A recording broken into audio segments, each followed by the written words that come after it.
जय जोहार, जय दिवस साथियों। जैसा कि हमेशा की तरह हम लोग आपके लिए इंटरेस्टिंग लेके आए हैं। आज भी हम लोग एक इंटरेस्टिंग टॉपिक लेकर आए हैं। आज का जो विषय है वो यह है कि क्या एक आदिवासी व्यक्ति से उसकी आदिवासी छीनी जा सकती है। अगर वो अपनी सभ्यता को छोड़ दे, अगर अपनी संस्कृति को छोड़ दे, अगर वो अपने रीति रिवाज को छोड़ दे, तो क्या उससे अपनी आदिवासी छीनी जा सकती है। इसको लेकर आज का हमारा वीडियो बन रहा है। तो चलिए दोस्तों, मैं आप संदीप नरगावे, आप सभी दर्शकों का हमारे यूट्यूब चैनल जागो आदिवासी में बहुत बहुत स्वागत करता हूँ और आपसे निवेदन करता हूं कि आप हमारे चैनल को सब्सक्राइब कर लें और हमारे चैनल के बेल आइकन को क्लिक कर लें ताकि आपको हमारे सभी वीडियोस के नोटिफिकेशन आप सभी को मिलते रहें। अगर आपको हमारा कार्य अच्छा लगता है तो आप हमारे वीडियोस को अधिक से अधिक शेयर करें और हमारे वीडियोस को लाइक करें ताकि हमें प्रोत्साहन मिले। तो चलिए दोस्तों, आज हम लोग वीडियो प्रारंभ करते हैं। जैसा कि हमेशा ही कहा जाता है कि आदिवासी अगर अपना आदिवासियत को छोड़ देता है तो उसकी आदिवासी होने का दर्जा भी उससे छीना जा सकता है। अगर हम लोग देखें तो सबसे पहले अगर हम लोग देखें तो भारतीय संविधान का अनुच्छेद 342 का सब क्लोज 2 जो है वहाँ पे स्पष्ट तौर पे लिखा हुआ है, जो इंग्लिश में जो लिखा हुआ है ये लिखा हुआ है कि पार्लियामेंट में बाय लॉ इंक्लूडेड इन और excluded from the list of scheduled tribe. अर्थात अगर संसद चाहे तो किसी भी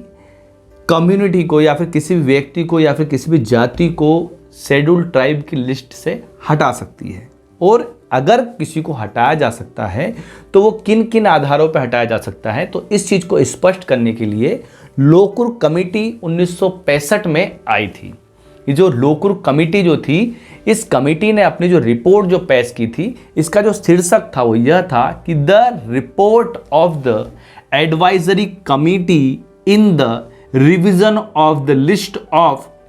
scheduled caste and scheduled tribe. ये शीर्षक के साथ में ये कमेटी ने अपनी रिपोर्ट पेश की थी। और ये जो रिपोर्ट जो पेश की गई थी,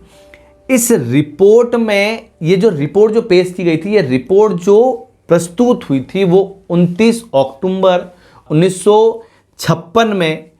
गजट ऑफ इंडिया में ये रिपोर्ट पेश की गई थी। और इसी रिपोर्ट में अगर हम लोग देखें तो इसी रिपोर्ट में यह बताया गया था कि कौन कौन सी जाति को शेड्यूल्ड ट्राइब में रखा गया है और किस किस जातियों को शेड्यूल्ड ट्राइब का दर्जा मिला हुआ है। और अगर हम लोग इसमें देखें तो इसी रिपोर्ट में यह भी बताया गया था कि किस किस आधार पर अगर कोई ऐसी जाति है जिसमें आदिवासियों का अगर लक्षण मिल रहे हैं तो उसे किस प्रकार से आदिवासियों में शामिल किया जा सकता है और किस प्रकार से आदिवासियों से अलग किया जा सकता है। तो जो रिपोर्ट जो थी, इसमें जो स्पष्ट तौर पे जो कहा गया था, पहला आधार कि किसी व्यक्ति को आदिवासी में कैसे शामिल किया जा सकता है, तो इसका जो पेज नंबर 7 जो है, इसका पॉइंट नंबर 12 जो है, इसमें पहला जो आधार दिया है वो लिखा हुआ है प्रिमिटिव ट्रेड्स। प्रिमिटिव ट्रेड्स का अर्थ होता है आदिम संस्कृति या फिर आदिम रीति रिवाज या फिर आदिम परंपराएं या फिर आदिम कानून। अर्थात जो भी जाति या फिर जो भी कम्युनिटी के लोग, अगर ऐसे लोग हैं जिनमें आदिम संस्कृति है, आदिम परंपरा है, आदिम कानून है, जिनका जो कानून व्यवस्था जो है आज भी आदिम संस्कृति के आधार पर है, जिनके जो शादी ब्याह में जो यूज़ होने वाले जो रीति रिवाज जो है वो आज भी आदिम संस्कृति के आधार पर है, उनकी जो परंपराएं हैं, उनकी जो देवी देवता हैं वो आज भी आदिम संस्कृति के आधार पर है, तो ऐसे लोगों को आदिवासियों का दर्जा प्राप्त किया जा सकता है। और जो दर्जा जो प्राप्त कराने के लिए जो निर्णायक रहेगा वो रहेगा पार्लियामेंट, संसद। दूसरा जो इसमें जो आधार जो दिया गया वो डिस्ट्रिक्टेंटिव कल्चर, अर्थात विशिष्ट संस्कृति अगर किसी भी कम्युनिटी में है, किसी भी समाज में है, किसी भी जाति में है, अर्थात ऐसी संस्कृति जो दूसरे समाज में देखने को नहीं मिलती। जैसे कि आपने देखा होगा आदिवासियों की जो अभी के अगर आप लोग अगर देखोगे, आदिवासियों का जो शादी के समय का जो रीति रिवाज जो होता है वो दूसरी कम्युनिटी से मैच नहीं करता। तो अगर ऐसा और कोई भी अगर कम्युनिटी मिलता है, अगर ऐसा और कोई दूसरा समाज भी मिलता है जिनके रीति रिवाज दूसरे समाज के लोगों से अगर भिन्नता रखते हैं, विशिष्ट अगर संस्कृति देखने को मिलती है, तो उसे इस आधार पर आदिवासी होने का दर्जा प्राप्त हो सकता है। अगला जो आधार है वो है जियोग्राफिकल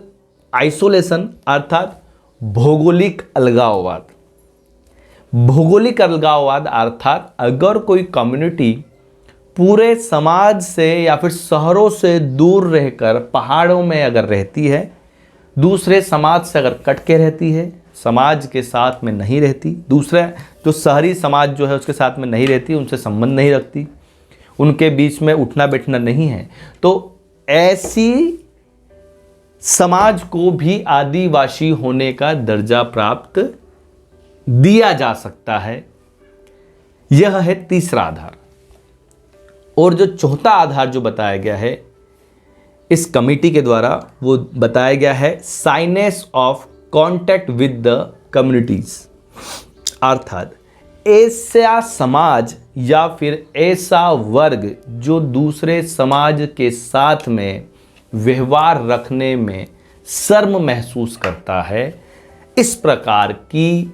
अगर कोई कम्युनिटी है, अगर कोई जाति है, अगर कोई समाज है, अगर कोई वर्ग है, तो उसे भी आदिवासी होने का दर्जा प्राप्त दिया जा सकता है। अगर हम लोग देखें इसमें,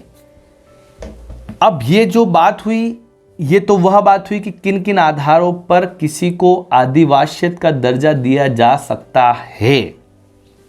लेकिन अब हम लोग बात कर रहे हैं किन किन आधारों पर, जो कि आपके लिए बहुत ही ज़्यादा महत्वपूर्ण है, कि जिसके बारे में जो गोकुल कमेटी में जो बताया गया है, और इसी के आधार पर कई सारे लोगों को सुप्रीम कोर्ट ने भी, कई सारी जातियों को भी सुप्रीम कोर्ट ने आदिवासी के दर्जे से हटाया है। ऐसे कई सारे वर्ग है जिससे सुप्रीम कोर्ट ने उनका आदिवासी होने का दर्जा छीन लिया है। कौन कौन सा है वो हम लोग अगले वीडियो में, अगले पार्ट में देखेंगे। अभी हम लोग यह देख रहे हैं कि वो क्या क्या आधार है जिसके माध्यम से आपके पास से आपकी आदिवासियत होने का दर्जा आपसे छीना जा सकता है। तो पहला जो आधार है वो वही है प्रिमिटिव ट्रेट्स। अगर आप में कोई भी आदिम संस्कृति देखने को नहीं मिलती, अर्थात अगर कोई ऐसा व्यक्ति है जो आदिवासी है, जो अपनी आदिम संस्कृति को लेकर जन्मा है, लेकिन अगर वो भविष्य में किसी भी धर्म को अगर प्रदान कर लेता है, अगर किसी भी धर्म में धर्म परिवर्तन कर लेता है और किसी भी धर्म को ग्रहण कर लेता है, चाहे वो हिंदू धर्म को अपनाए, चाहे वो ईसाई धर्म को अपनाए, चाहे वो मुस्लिम धर्म को अपनाए, किसी भी धर्म को अगर वो अपना लेता है, तो इस आधार पर उसकी आदिवासियत होने का दर्जा समाप्त किया जा सकता है। अगर यह स्पष्ट हो जाए कि उनके घर में जो देवी देवता जो है वो आदिम संस्कृति के नहीं है, आदिवासियों के जो देवी देवता है वो नहीं है, अगर यह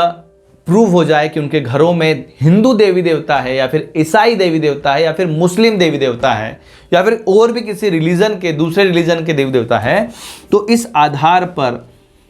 उनका आदिवासियत होने का दर्जा समाप्त किया जा सकता है। अगर उन्होंने किसी भी धर्म को ज्वाइन किया हुआ है, हिंदू धर्म हो, चाहे मुस्लिम धर्म हो, चाहे ईसाई धर्म हो, तो उनका इस आधार पर आदिवासियत होने का दर्जा समाप्त किया जा सकता है। इसी कारण से कई सारे आदिवासी जनप्रतिनिधि, कई सारे आदिवासी समाज सेवक और जागो आदिवासी के माध्यम से भी हमने कई बार कहा है कि आदिवासी अगर आप हो तो आपको आपकी आदिम संस्कृति को बचाए रखना है, संजोए रखना है। अगर आप किसी भी धर्म में घुसते हो, चाहे वो हिंदू धर्म हो, चाहे वो ईसाई धर्म हो, चाहे वो मुस्लिम धर्म हो, तो आपके पास से आदिवासियत होने का दर्जा भी छीना जा सकता है। दूसरा जो है डिस्टिंक्टिव कल्चर। ये वही चीज़ें हैं कि अगर आपकी जो संस्कृति जो है अगर वो विशिष्ट नहीं है, अगर आपकी जो संस्कृति जो है दूसरे समाजों में भी देखने को मिलती है, अगर आपके अंदर वे सभी, आपकी जो संस्कृति जो है वो अगर दूसरी संस्कृतियों से अगर अलगाववाद स्पष्ट नहीं करती, अर्थात आपकी संस्कृति जो दूसरे समाज की जो संस्कृतियाँ हैं उससे अगर मैच करती है, अगर आप में कोई विशिष्ट संस्कृति नहीं है, तो इस आधार पर भी आपकी जो आदिवासियत होने का दर्जा जो है वो आपसे समाप्त किया जा सकता है। अगला जो है वो जियोग्राफिकल आइसोलेशन जो है वो यही कहता है कि अगर आपके अंदर भौगोलिक अलगाववाद नहीं है, अगर आप दूसरे समाज में जो सामान्य वर्ग जो है, जो दूसरा समाज जो है, जो ओबीसी में आता है, जनरल में आता है, उनके बीच में अगर आपका, उन्हीं के बीच में अगर आप रहते हैं, मान लो कि आप ऐसे शहर में रहते हैं जहाँ पे सभी वर्ग के लोग रहते हैं और आप भी उन्हीं के बीच में रहना सीख चुके हैं, आप वहीं पे बस चुके हैं, आपकी 2-3 पीढ़ियाँ जो है वो इसी शहर में रह रही है, तो आपका इस आधार पे भी आदिवासियत होने का दर्जा छीना जा सकता है। अगला जो है 14 जो है आधार है वो यह है, सीधी सी बात है। 14 जो पहले हमने बताया था, signs of the contact with the communities, अर्थात कि अगर आपका दूसरे समाज के साथ में उठना बैठना है, अगर आपका उनके साथ में रहन सहन प्रारंभ हो चुका है, अगर आपका अगर रिश्तेदारी उन समाज के लोगों के साथ में अगर प्रारंभ हो गई है, तो इस आधार पे भी आपकी आदिवासियत होने का दर्जा आपसे छीना जा सकता है। ये जो रिपोर्ट जो है उसमें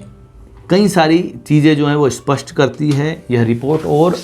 इसी रिपोर्ट के आधार पे और भी कई सारे जो बड़े खुलासे जो हुए हैं, जो कि हम लोग आपको अगले वीडियो में बताएंगे। इस वीडियो में हमने आपको सिर्फ यह बताया कि किस किस आधार पे आपका आदिवासियत होने का दर्जा समाप्त किया जा सकता है। इसीलिए आदिवासियत को बनाए रखें, आदिवासी परंपरा, रीति रिवाज, संस्कृति को बनाए रखें, अपनी आदिम संस्कृति को संजोए रखें और आदिवासी बने रहें। क्योंकि अगर आप किसी भी दूसरी संस्कृति, किसी दूसरे धर्म में अगर आप घुसते हो, चाहे हिंदू धर्म हो, ईसाई धर्म हो, मुस्लिम धर्म हो या फिर कोई भी और दूसरा धर्म हो, अगर आप उसमें घुसते हैं, धर्म परिवर्तन करते हैं, तो हमारा आदिवासी होने का दर्जा भी समाप्त किया जा सकता है। अंतिम में जय जोहार, जय आदिवासी साथियों।